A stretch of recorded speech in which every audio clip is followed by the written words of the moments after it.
Hola, bienvenido o bienvenida a Menudo Caso con K de Kilo. En este video analizaremos cuál pudo haber sido el último destino de los sumerios. Existen indicios de que los sumerios podrían haber visitado Sudamérica en el pasado, descubrimientos del objeto La Fuente Magna y el monumento de Pocotía así lo indican. Existe la posibilidad de que la escritura grabada sobre la Fuente Magna fuera empleada por los sumerios, y la identificación de topónimos sumerios en la región del altiplano, sugieren que lo que se conoce como el país del estaño al oeste o la tierra del ocaso de las antiguas inscripciones sumerias, podrían ser lo que hoy conocemos como Bolivia y Perú. Los sumerios mencionan en sus inscripciones un país al oeste llamado Kugaki, del que obtenían valiosos metales. El Dr. A.H. Saize afirma que país del estaño o tierra del estaño sería la traducción de Kugaki en sumerio. Saize deja bien claro que los sumerios aseguraban conseguir su estaño en aquel país. Los antiguos sumerios eran grandes navegantes. Los barcos sumerios navegaban hasta Egipto, nordeste de África y Valle del Indo en busca de metales y mercancías para abastecer su industria de materias primas y satisfacer la demanda de los bienes más populares entre sus gentes. Samuel N. Kramer, en su libro Los Sumerios, afirma que Egipto es denominado Magan en las inscripciones sumerias, mientras que al Valle del Indo lo llamaban Dilmun. El rey Sargón menciona en el 2700 AC que Kugaki formaba parte de su imperio.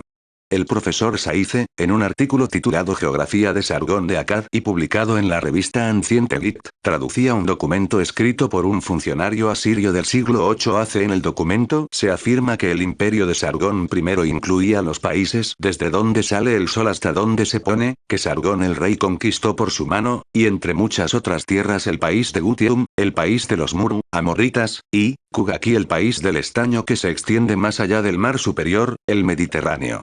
Saize creía que Kugaki se encontraba probablemente en lo que hoy es España. Pero el hallazgo de la Fuente Magna sugiere que Kugaki estaba en Sudamérica y no en España.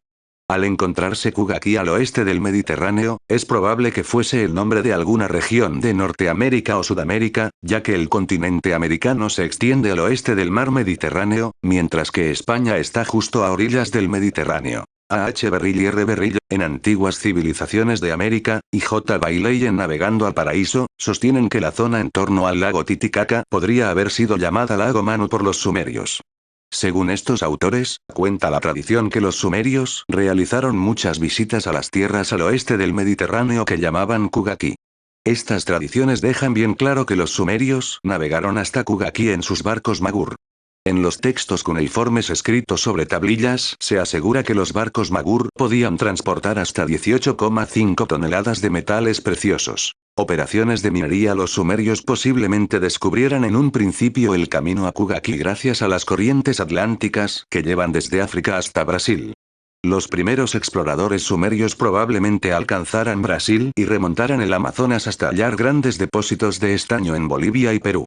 El centro principal para la explotación minera en esta región era, y es aún en la actualidad, Potosí. Una vez los sumerios iniciaron sus operaciones mineras en Kugaki, los nativos probablemente empezarán a trabajar en sus explotaciones mineras y adoptarán muchas costumbres sumerias, expresiones de su idioma y la tecnología social de la escritura, es decir, el alfabeto protosumerio. Esto implicaría que la escritura habría tenido una larga tradición entre los pueblos de Bolivia y Perú, como escribe Clyde Winters en su libro Ancient Scripts in South America, Antiguas Escrituras de Sudamérica. Los Andes. El antiguo reino de los Antis. Los Andes podrían haber constituido el país del estaño o Kugaki de los sumerios. La cordillera de los Andes era llamada originalmente Antis. La región era conocida en el pasado como Antisuyo, el reino de los Antis. Era esta también la tierra de los indios Antis. En la lengua quechua, hablada por numerosos indígenas de la zona, Antis significa cobre. Antis era también el nombre de los pueblos nativos que habitaban antiguamente esta región sudamericana. Es probable que la palabra Antis no sea de origen quechua. La lengua chipaya, otro idioma indígena hablado en la zona, es diferente del quechua y el aymara. Algunos investigadores creen que el chipaya está estrechamente emparentado con las lenguas mayas habladas aún hoy en día en México. Esta región de Bolivia es famosa por su riqueza mineral. Muchos de estos metales se hallan en el altiplano boliviano, cerca del lago Poopó, un mar interior que se encontraba en el pasado unido al Océano Pacífico por antiguos ríos que se secaron. El altiplano boliviano es la mayor altiplanicie del mundo. Alberga dos mares interiores, el lago Titicaca y el Poopó. Esta elevada región de la cordillera de los Andes la convierte en una localización adecuada para ser el lago Manu, el lago de las nubes de los sumerios en el que se extraían metales de los montes del Ocaso, las tierras situadas al oeste del mar Mediterráneo. El lago Popo tiene una longitud de 80 kilómetros. Antiguamente se encontraba rodeado de montañas y canales por todas partes. Las fotografías de satélite revelan que en el pasado había profundos canales en las cercanías del lago Popo. Es un mar de agua salada de apenas unos pocos metros de profundidad y que en ocasiones se ha secado. El lago Titicaca y el Popo se encuentran conectados por el río Desaguadero. El lago compañero del Popo era el Uru. La ciudad de Oruro estaba situada cerca del lago Uru. Riquezas en las montañas. Entre los metales que se pueden encontrar en las cercanías del lago Popo hay cobre, estaño, oro y plata. Aquí se hallan los metales obtenidos en las ciudades de Oruro y Corocoro, en las que se extraían oro y cobre. Los nombres de estas ciudades sugieren un origen sumerio. En sumerio la palabra Uru significa ciudad. Los sufijos, oro de las ciudades de los alrededores del lago Popo son asombrosamente similares al término sumerio Uru. Es también interesante observar que uno de los centros principales de explotación minera de la región es Potosí. Potosí es famoso por sus depósitos de estaño, y en sus alrededores se encuentra el monte Cataví, formado por estaño sólido. La región de Potosí fue en el pasado un importante centro de explotación minera. En la década de 1550, los españoles empezaron a extraer plata de Cerro Rico, en Potosí. A consecuencia del intento de los españoles de explotar al máximo las riquezas de esta zona minera, un número terrible de indios murió en las minas. Hugh Thompson describe vívidamente esta tragedia en su libro The White Rock, An Exploration of the Inca Heartland, La Roca Blanca, explorando el país de los incas. Thompson describe cómo la mina consumía la fuerza de trabajo del altiplano boliviano. Los que no morían estaban oprimidos por el miserable salario que se les pagaba. En una sola generación, la población utilizada en las explotaciones mineras de esta zona del altiplano se redujo a la mitad. En la siguiente generación se redujo de nuevo a la mitad. Y Potosí aún seguía exigiendo su tributo. En la historia moderna, Potosí continúa siendo un centro minero para la extracción de estaño, cobre, plomo y plata. Situado cerca de Tiahuanaco, Potosí podría haber albergado un asentamiento sumerio en épocas antiguas, quizás las ciudades de Oruro y Corocoro. Bailey sugiere que el topónimo Potosí podría estar relacionado con el término sumerio Patesi, cuyo significado es rey sacerdote.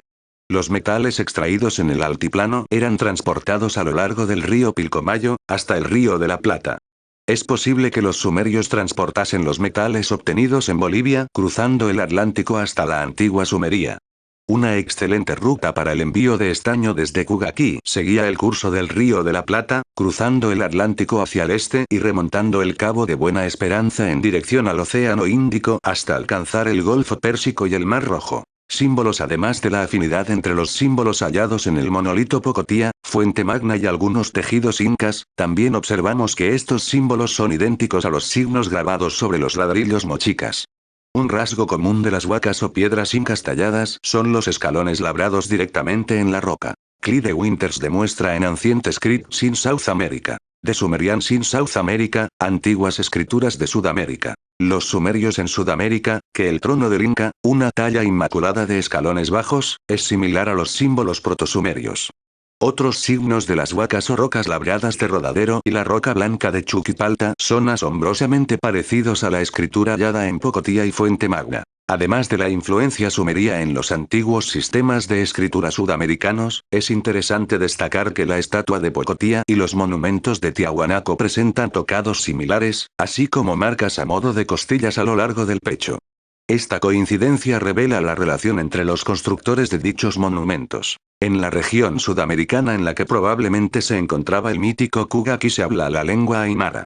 Hay palabras aymara similares a sus equivalentes sumerias. Este hecho no resulta sorprendente después de descifrar las inscripciones de la estatua de Pocotía y la Fuente Magna. Estos documentos revelan que los sumerios llevaron hasta Bolivia diversos aspectos de su religión. Las evidencias lingüísticas confirman la idea de que los sumerios que vivían en Cugaqui eran mineros. El término sumerio para el cobre era urdu. Esta palabra concuerda con las palabras aymara para el oro, oruri, y el cobre anta, yauri. La similitud entre estos términos sugiere que los sumerios podrían haber sido el primer pueblo del Viejo Mundo que explotó las minas de metales repartidas por toda la región del Titicaca en lo que hoy es Bolivia. La presencia de palabras sumerias en la lengua aymara, los topónimos sumerios en Sudamérica y la escritura sumeria de la Fuente Magna y la estatua de Pocotía evidencian que la civilización sumeria se extendió en el pasado por Sudamérica. Esto me lleva a deducir que los actuales Bolivia y Perú podrían haber constituido antiguamente Kugaki, el país del estaño al oeste que mencionan las inscripciones sumerias. Bueno amigos y amigas, hasta aquí por este video, espero les haya gustado, suscríbanse si no lo están para estar al día con los vídeos de Menudo Caso. Hasta el siguiente video.